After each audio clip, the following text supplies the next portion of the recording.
Bush, bless his heart,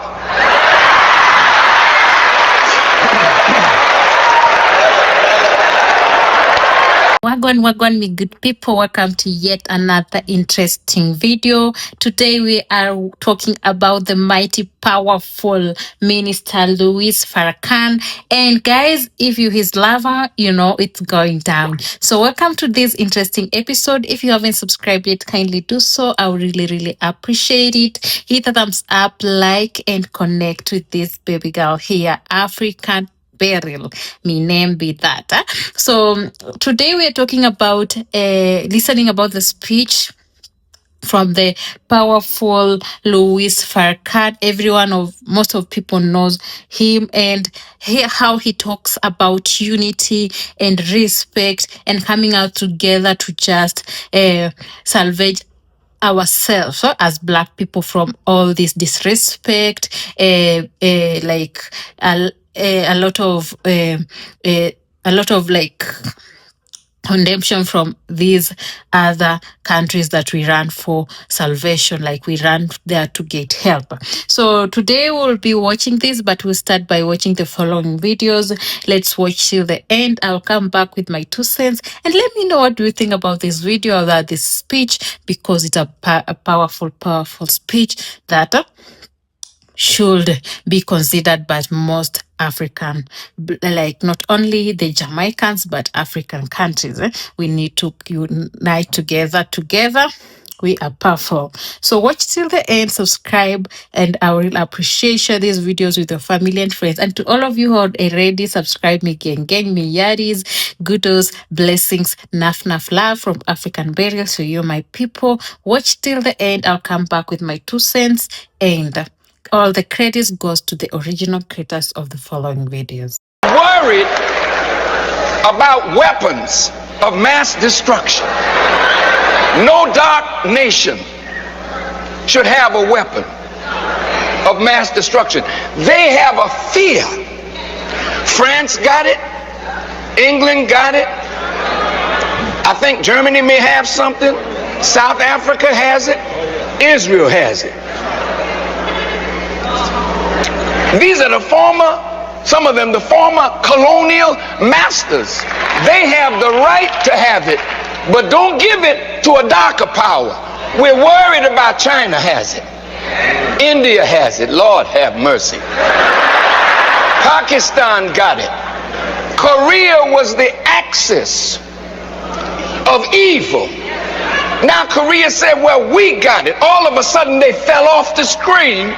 It's now Iran and Iraq. Well, if they are so afraid of weapons of mass destruction, my teacher, the Honorable Elijah Muhammad, said, our unity is more powerful than an atomic or hydrogen bomb. That's the one thing we have never tried. We've kneeled in, crawled in, prayed in, lied in, slept in, but still we are out. If you want to get what you want, we gotta start with a contract with us. A contract, a covenant with us. We in leadership make a covenant with your people that you will never sell them out. We as leaders, listen.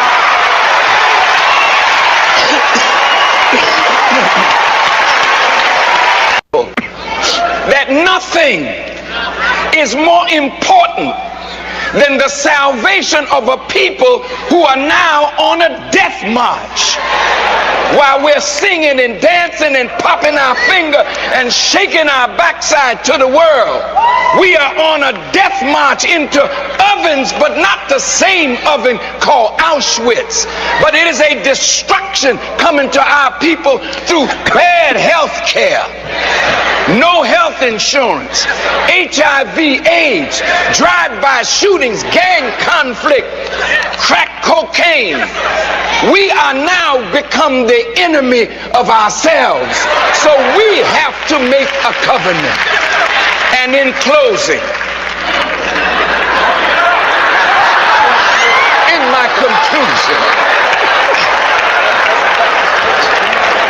I'm a Baptist preacher now. In my conclusion, in the 37th chapter of Ezekiel, there was some dry bones that were in a valley. And the bones were talking to one another. They were having a conversation about a contract.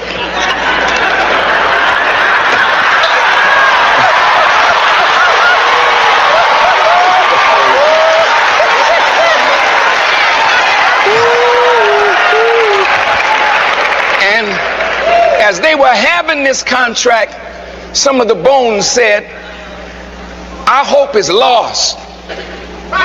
Our bones are dried. We are cut off from our part. There's some that are watching by television and some in this audience that think that we will never come together, that we will never make the right covenant or contract. I say to you, go back and read your scripture. Because when the Son of Man was set down in that valley that was full of bones, he spoke to those bones, and the bones shook and the bones rattled, but they never stood up. So he went back to his sender and he said, Lord, I have spoken to the bones, and nobody has spoken to the bones like black leaders and black preachers. Nobody speaks to the bones like a Reverend Jackson or a T.D. Jakes or Bishop Long or Bishop Patterson or Cornel West. And those of us that preach, Reverend Sharpton, the bones always listen. The bones shake. The bones rattle, but they never get up and they never do what they're supposed to do. So one generation dies and another generation is born, and we continue to run the same game. So the Son of Man went back to his sin and said, I've been talking. The bones been shaken, but there's still no life in them. He said, well, don't talk to the bones no more. Prophesy to the winds, and let the winds blow on these bones. See, Bush is a wind. Your rejection at the table is a wind. My brother's going to dinner in the White House and can't come away with what is in the best interest of all our people. Jesse running twice, but still couldn't come away with what our people need. All of this is a farce. If we don't make up our minds today to make this contract, this covenant today, not with us and the Democratic Party, to hell with the Democrats and to hell. Having listened carefully to all of my wonderful brothers and sisters, I recognize that the thing that is missing is not the genius that is present or the genius that is absent, but the thing that is missing is the unity of us as a people. My beloved brother, Mr. Frazier, articulated some magnificent economic truths that can be realized fully by the unity of us as a people. My sister talked about education and health issues. We cannot any longer depend on a benevolent white person in office to look out for our needs. That responsibility is ours. Now, whether my brother, Bishop Eddie Long, can visit the White House and speak on behalf of us, or whether the Reverend Jackson can visit the White House and speak on behalf of us, or any of us. They haven't invited me, Mr. They haven't invited me to the White House. Well, you're on your way though, brother, for sure. Selma, Alabama, where so many good people lost their lives. So many good people were maimed and wounded. So many scarred for life. that we might have a right to vote. But we have not used that vote as wisely as we should have. And in some respects, we have betrayed those who died for us.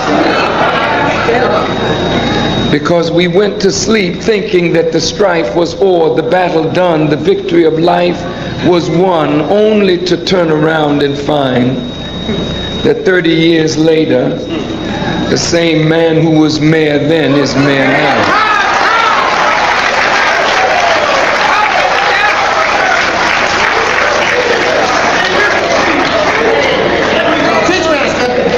We know that all human beings can be redeemed. And we believe in redemption. But things are still the same. You have the right to vote. You have wonderful politicians. You have people that are serving in many different capacities. But if you look at the condition of the masses of our people, it remains the same.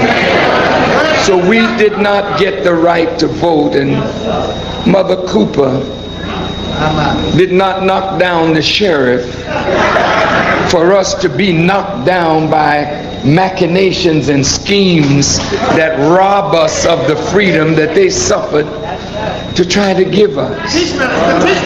I'm not here in Selma to create any problem. The problem is already here.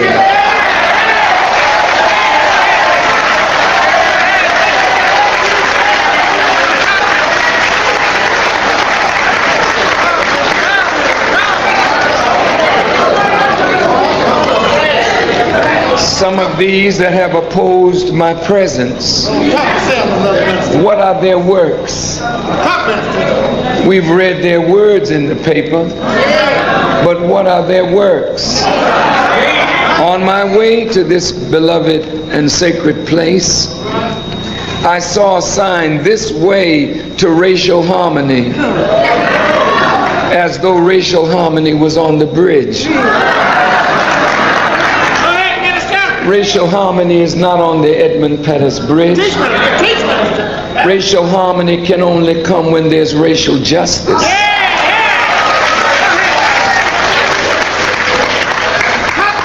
Farrakhan did not come to disrupt what doesn't exist. You see?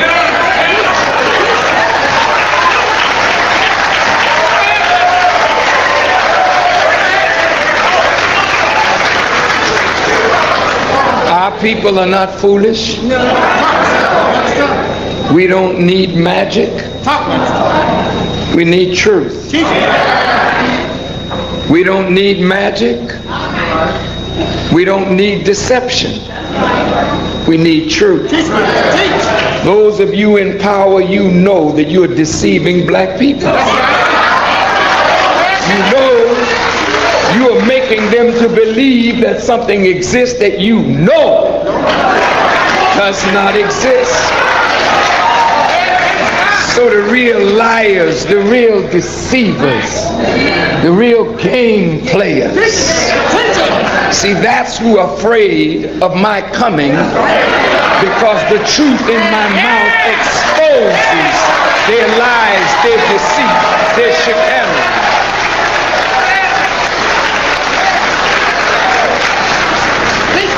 While I was walking through the museum of voting and civil rights, it took every bit of strength to keep the tears from falling from my eyes, to think of how my brothers and sisters have suffered to vote for the same people that put them in this condition. How my people have suffered to be turned into apologists for their former slave masters and their children. How my people have suffered for a vote to put some of you in office and then you sell them out.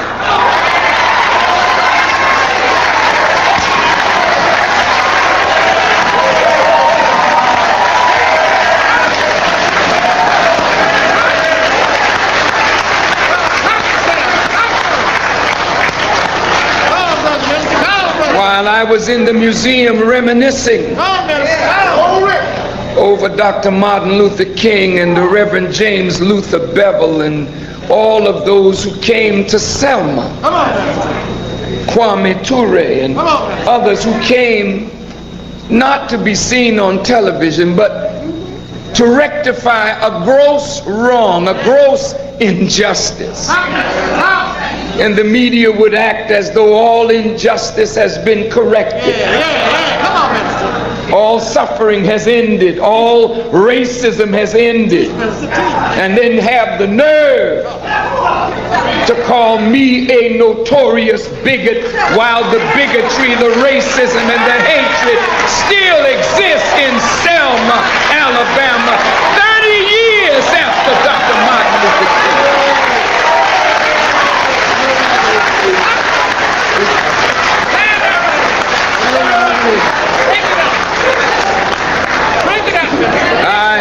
I'm not here to stir up hatred, but if you had not been unjust to black people, there would be no hatred for nobody to stir up.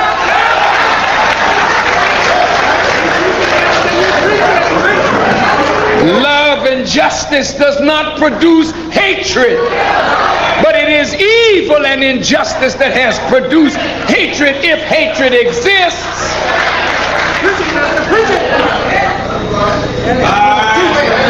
While I was in the museum, His Honor, the mayor, Mr. Smitherman, came to see if the people of his plantation are still all right. He came by and they tell me, I didn't hear him say it, but I heard that he said they're going to investigate Mr. Sanders and a grant that he received to see if he used any of that grant money to bring this hater and this bigot to Selma. I wish he was here so I could tell him to his teeth.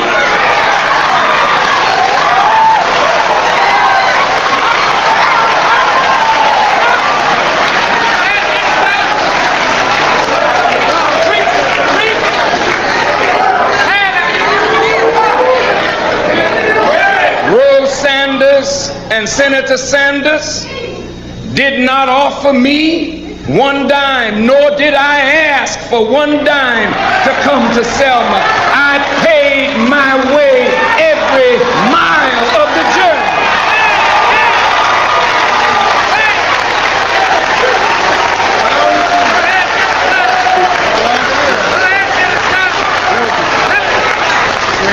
And the love offering that you gave, thinking that you gave to me, I put $100 in that bucket, and I'm giving every dime right back to Selma, that Selma may improve her own condition.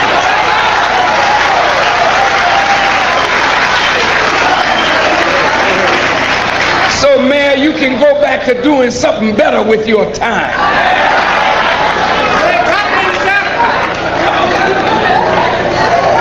I came here to Selma to talk to you, because your biggest enemy is not the white man. Your biggest enemy is your fear of the white man.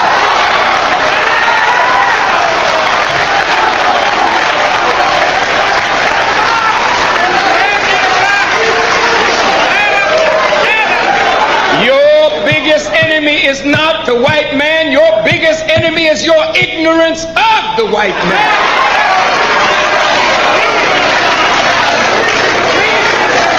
Fear and ignorance is your number one enemy. How dare you say you are a Christian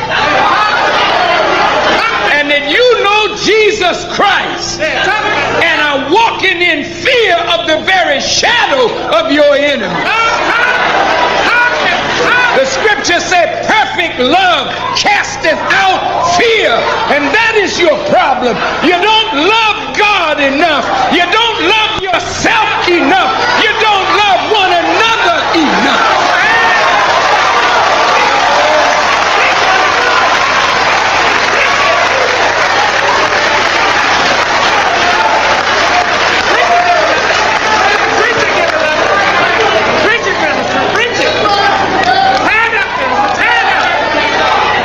tell you all, you can talk that foolishness to the ignorant. But see, you cannot bring that to me because I know you. I took office 2.5 years ago as a dumb, ignorant family physician coming from Murfreesboro, Tennessee. I had no idea what I was going to be doing in Washington. As a matter of fact, I actually felt kind of funny and silly, thinking me, a medical doctor, can be a diplomat. But be it as it may, singularly, the one thing, I came here, by the way, with no plans of staying.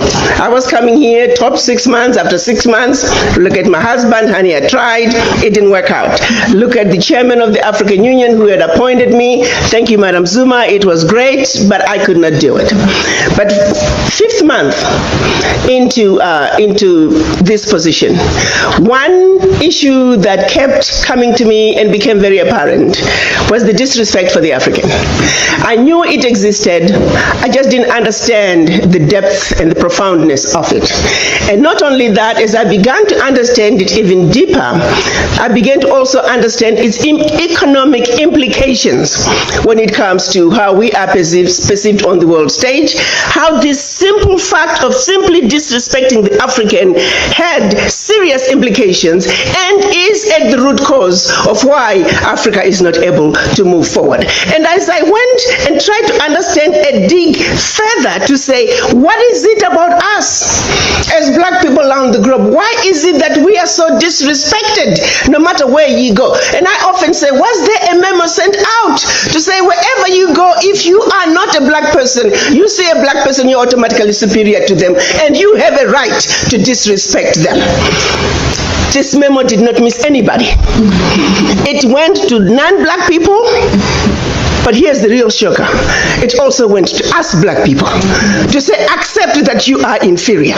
You automatically take an inferior position. And I'm going to have to tell you something that has become a realization that and this is where I am stuck as I try to understand, how did this message just go through and percolated so through? Now we are on automatic pilot. It's almost as if we've undergone a genetic mutation. We don't even have to be told. We pass it on to our children. Have you ever wondered, of all the colors on earth, why were 2 colors chosen? Black color and white color. Follow me on this one. You take a white color, you associate it with Jesus Christ. You associate it with the angels. You associate it with purity and everything wonderful and everything desirable. And then you take a race that's not even white and you say you are white. Yes. And then you take another color. You associate it with the devil. You associate it with everything undesirable. I've never seen a bank robber wearing a white mask. All the villains on movies are black. Everything undesirable is black. And then you take another race that are not even black and say, you guys, you are black. Now go at it. As we black mothers are trying to raise our children in our own homes, as much as we try to tell them that you're black and you're beautiful, guess what? The minute they step outside the door, the messages are completely different. A barrage of subliminal messages telling our children that that which you represent is horrible. How do we fight against that? How do I tell my granddaughter that you're black and beautiful, but the world tells her otherwise? The voices echoing her blackness as a symbol of everything undesirable are much, much louder than even we black mothers. We come together, we can never drown those subliminal messages. They were all by design. Let me take you to the beginning. Certainly for Africa, your continent. Because as we gather here today, as we try to strategize, as we try to create those linkages between those Africans away from the continent and the Africans on the continent, we must understand, how did we get here? And for Africa, it starts with that monumental decision when the colonizers, came together in Berlin in 1884. And let me say, prior to 1884, they were coming to Africa in a haphazard way. They had started with slavery. And then when they felt like they needed the slaves to stay on the continent, they say, oh, we no longer believe in slave trade. Let's stop it. No. It was really just another way of saying the labor is needed on the continent. Let's keep the monkeys on the continent so we can continue to exploit them. So 1884, they met in Berlin to organize themselves so they can effectively loot from the monkeys. They did not meet in Berlin to see to it that Africa would prosper. No. Let me repeat. The colonizers met in order to see to it that your Africa, our Africa, and her children, not only on the continent, are forever defeated and dominated. That was 135 years ago. The manner in which they did it, they took out the map of Africa while the Africans were sleeping, minding their own business. Started to chop up your continent into the tiny little countries that we see today. The bigger and more powerful a kingdom was, the more countries that came out of it. Not only more countries, but these countries were given to different colonizers who spoke different languages. Let me bring it home for a second. Pretend you're driving from Zambia, you're speaking English. Pretty soon you are in Angola, you're speaking Portuguese. Then DRC, French. Equatorial Guinea, Spanish. Southern Cameroon, French. Northern Cameroon, Southern Cameroon, English. Northern Cameroon, French. You are now in Nigeria, English. Hello. These were the same people. Prior to 1884, we were powerful, amazing kingdoms with well-established educational and religious systems. If the truth be told, we had the civilization. We were the civilized. They were the devils, the uncivilized ones. They set out to take everything that symbolized civilization in Africa. To this day, they are still refusing to give up those relics. If those relics were not that good, why are you keeping them? We were way ahead of them in our civilization. They set out to destroy us. And Berlin Conference put the nail on that coffin. So they gave Djibouti the same sovereignty as the United States. They gave Burundi the same sovereignty as China. They gave Togo. You see, the EU realizes individual little countries, they can't survive on the world stage. So they come together as the European Union. Now picture this now. So they cut up this Africa into the tiny little countries, small economies that could never survive on their own, but gave them the same sovereignty as the big boys. So that way, when the little bitty countries go to the world stage for the purposes of development and discussing trade, they're wannabe boxers who are being thrown into the heavyweight boxing ring every day. How do you put China in the same boxing ring with Eswatini? Eswatini has 1.2 million people. China has 1.4 billion people. And you put them on the same stage and say, go at it, negotiate. Are you with me? Yes. This is insanity of the highest order. How have we allowed this carnage to go on? When Eswatini is thrown in the same boxing ring with China and Eswatini collapses before Eswatini even gets on the stage, the world says, well, Eswatini, what's wrong with you? Why can't you take care of your people? Well, China came in and said, Eswatini, give me all your gold or else. And if Eswatini does not agree, they just go on next door to Lesotho and give Lesotho an extra $1. And if Lesotho doesn't take it, they just jump on to Togo, Central African Republic. It was all by design. 1884. They did something else in addition to chopping us up. They also set out to make the African believe that everything African was bad and undesirable, and everything Western, particularly French and British, was more desirable. We call that the legacy of colonization. Prior to that, they had started long working on the slaves. Make them think everything about them, forget anything about Africa. Where you come from is a horrible place, diseased and dying people, constantly at war with themselves, uncivilized. Cut out any communications with them. You need to just know what we tell you. And we call that the legacy of slavery.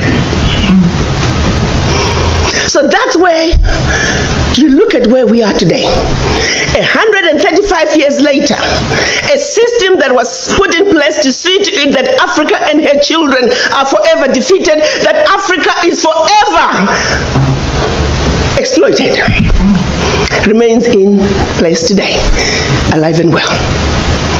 And we sit here and we ask ourselves, why isn't Africa moving forward? Why does Africa continue to be taken advantage of?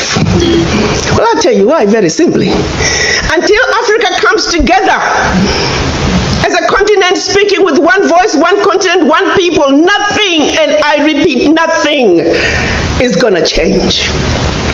As individual little African countries, we are wannabe boxers. We will never make it fighting against the heavyweights. We must speak with one voice. Yeah. And this is exactly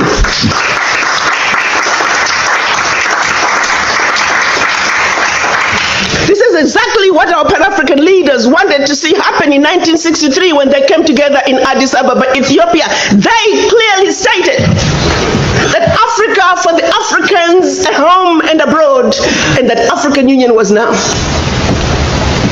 They said Africa must speak with one voice. It is the only way for Africa to take its rightful place on the world stage. Sadly, when they went to Addis Ababa in 1963, they were divided. We had two factions, the Casablanca group and the Monrovia group. The Casablanca group were saying Africa for the Africans at home and abroad, and African Union now. This was Ghana, Guinea, Mali, Egypt, Morocco, Algeria, and Tunisia. Only 7. The other 25 of the 32 who attended were the Monrovia group. They were the nationalists. They said, let's go slow. Let's kind of wait on this Pan-African thing. 55 years later, 56 this year, we're still going slow.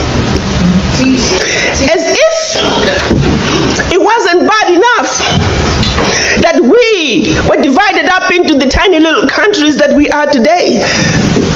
The gift that Berlin Conference gave us. One other thing that France did between 1958 and 1961 in the name of giving us our independence as African countries. France forced the Francophone, and I hate that terminology. There is no such thing as Francophone, Anglophone. They made it up. But for the purposes of communication, I will use that. 14 of those countries, they said, in order for you to get your independence from us, you must sign this document. You thought they could have found a better name for the document. The document was called the Pact for the Continuation. I repeat, the Pact for the Continuation of Colonization. We are talking about giving you independence, but sign this pact for the continuation of colonization in a different format. And I'm going to highlight some of those issues that they said you must agree to if you are going to be independent. Hello. Maybe we need to redefine the meaning of independence for the French.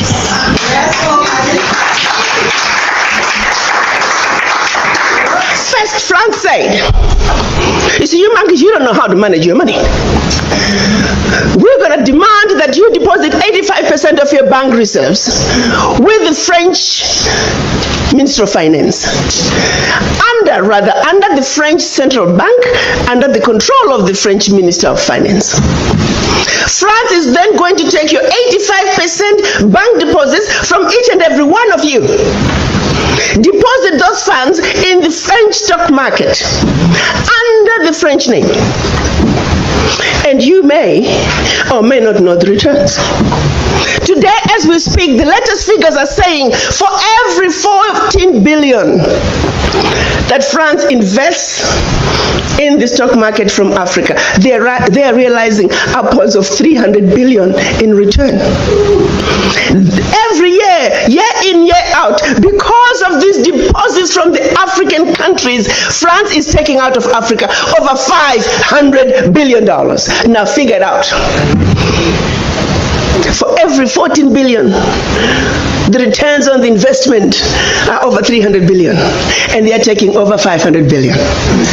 So in actuality, France is taking out of Africa trillions of dollars year in and year out from us poor people, Africans. Back to the pact. So should you want to access some of your money that you have deposited with France, you have to submit your country's financial returns. And if approved, you get to get it as a loan. You can only access up to 20% of your money year in, year out as a loan at commercial interest rates. Your own money. As if that was not enough. They said all your minerals discovered, yet to be discovered, all your oil discovered, yet to be discovered. France and French companies have the first right of refusal. If there is anything left over that the French companies do not want, your people might have. To this day. They said you will only use the currency that we created for you because you're special Africans. We call it the CFA. There was the Central African CFA and the Western African CFA, same animal. And that France is the only one that can print it for you. 1958. Fast forward. They're still printing it for us. And if you start misbehaving, they just stop printing your money. And your country's in trouble. They also said your language of instruction shall be French, whether you like it or not. That France will have military presence in your country, that your military can only be trained by France, that you can only buy military equipment from France, that you cannot have any military alliance with your neighbor, and that in the event of war, your allegiance is only to France. And furthermore, because they have military presence in your country, they can invade you without notice should they feel that the interests of France in your country are being violated.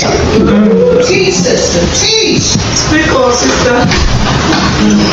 Fast forward, 2019, nothing has changed.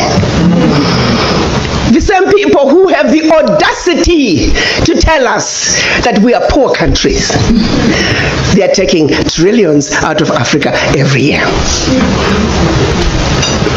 And what is the African doing? Like an obedient, programmed black man, we just give in. We know the facts, but we just do nothing about it. Now, you have to say some of the fears are real, because in France that has sold you inferior equipment to theirs, France that has trained your military to be inferior to their military, they are now in your country. They can invade you. They have the permission to do so. They can destabilize you. And then one might say, why is it that African leaders haven't done anything about this deplorable situation? Well, let me tell you, my brother and sister, they have tried. Documented to this day, 22 coups where leaders were assassinated. France had something to do with it. The first 7 When they decided they were pulling out of the CFA and that they're going to print their own money, they were assassinated. Every time an African leader has tried to do what's best for their country, they were assassinated. Majority of them aided by France. It's a known fact. And then others, they were just mercenaries who felt that when there was a natural resource discovered in one country, they wanted to create a coup. So while the country is thrown into a civil war, they're siphoning the natural resource. We know of one particular story that had we not known about it, it would have been, oh, there we go again. For watching till this part, I believe you were touched by the powerful speech. And Mr. Louis Farrakhan says that we should be united. We should have self-resilience and historical justice. We should do that for us to salvage the situation we are all in. So for Black people in America and Africa in general, this Mr. Louis Farrakhan challenges us to move past political dependency, because at times, like most of the times when we are struggling or when we are in problem, we tend to run to these first world countries like America, United States of America, to seek help. Little do we know that we are turning ourselves to colonizations again. We are like bringing ourselves to, we are trapping ourselves. So he speaks about the importance of uniting so that we can save ourselves from all this by creating a contract that will enable us to work together in unity so that we can move forward together and stop depending on these other countries like United States of America, these white countries, first world countries, for help. So political dependency, and instead of we should establish a covenant with one another to ensure our own survival and progress.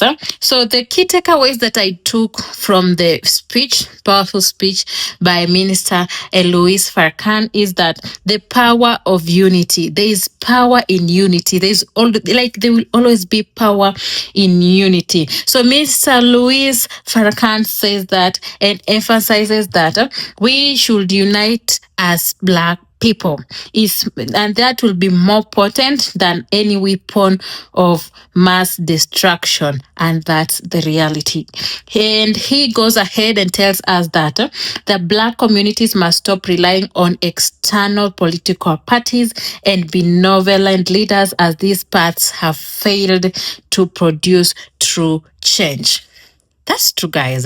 Even if these external political parties will come, they will never give you a position that will help you or your country or even save yourself. They give you a position that they know doesn't have any power, and this position will strain you or will put you in their arms, or under their arms, or under their power, so that they will be able to control you over and over again. The biblical algorithm.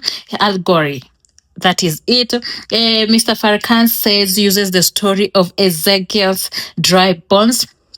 And he goes ahead and illustrates for us that while leaders may talk and inspire emotional reactions, real transformation only occurs when the people decide to act in unison and claim their own future. Yeah, and that's the problem we have with most African and countries, is because that we lack unity. We don't know how to work together. We don't know how to move forward together. We don't know how just to agree not to disagree, or disagree to agree. That's our problem. And that's where he says, just like Ezekiel in the Bible, the story of the dry bones, we should come together and we should work together, and that will push us forward, because unison is unity. And the fight for truth and justice, and Mr. Farrakhan Louis emphasizes us to fight for our truth and to remain on justice. And as inasmuch he refers to the historical struggle for civil rights in Selma, Alabama, Selma Alabama, he goes ahead and explains this, that despite the right to vote, the underlying conditions of racism and inequality remains. He asserts that he came to Selma not to stir up hatred, but to expose the lies and deceit and prevent progress. And that is it, guys. Even to this date, to this age, we're still struggling with racism. We're still struggling with discrimination, inequality of funds. And this will only be able to be washed away if we come again and unite and say no to this racism, to this discrimination, and critique of colonialism and neocolonialism. Those are big terms. And guys, this is Miss Louise Farrakhan, terms upon terms. Now, in 1884 Berlin Conference, which the speaker the deliberate attempt to chop up the African continent to ensure its exploitation. So Louis Farrakhan goes ahead and explains how modern financial agreements, the pact of the continuation of colonization, have kept many African nations economically enslaved, controlled their banks, currencies, and military and autonomy. And that's true, guys. Till today, we are still being colonized.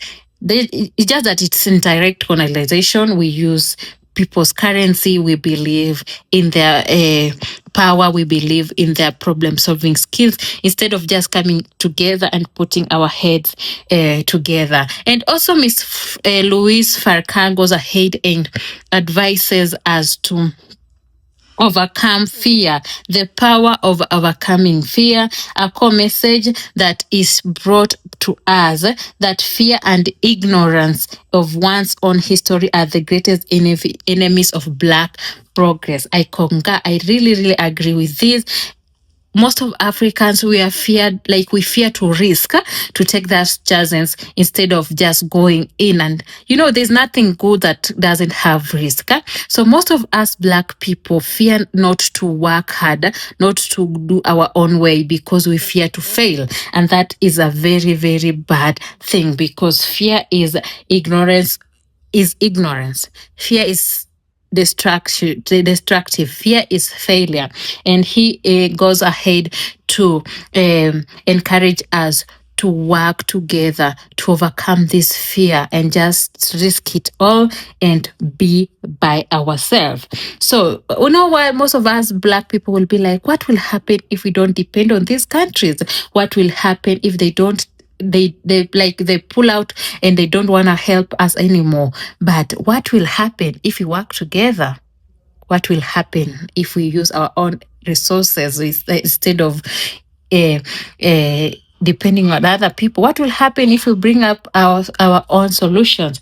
That is the question we should be asking us. If you haven't been inspired by that speech from Mr. Louise Farrakhan, kindly comment down there below. Let me know what do you think about this unison that Miss Louise is suggesting us Black people to have, and overcoming the fear. Mine is overcoming the fear because I know that one is the one that is holding us, a lot of Black people, from going ahead. So if you haven't subscribed yet, kindly do so, and thank you for watching till this end. I appreciate support this girl, me name African Betrayal, and I'm here to bring to you a lot interesting topics. So if you want to hear more about this, and also post track and field events, so if you were looking forward to, or you are a fan of track and events, track and field sport events, you can subscribe to my channel and check out my channel. You can get to watch more interesting videos. So thank you for watching till this part. Subscribe, like, share with your family and friends. Leave down your 2 cents, because here we all about sharing our 2 cents. And let me know what you think about that powerful masterpiece of a speech that Mr. Louise Farrakhan just dropped a bombshell on us. So thank you guys, and catch me on the next one. Yeah, stars. Blessings.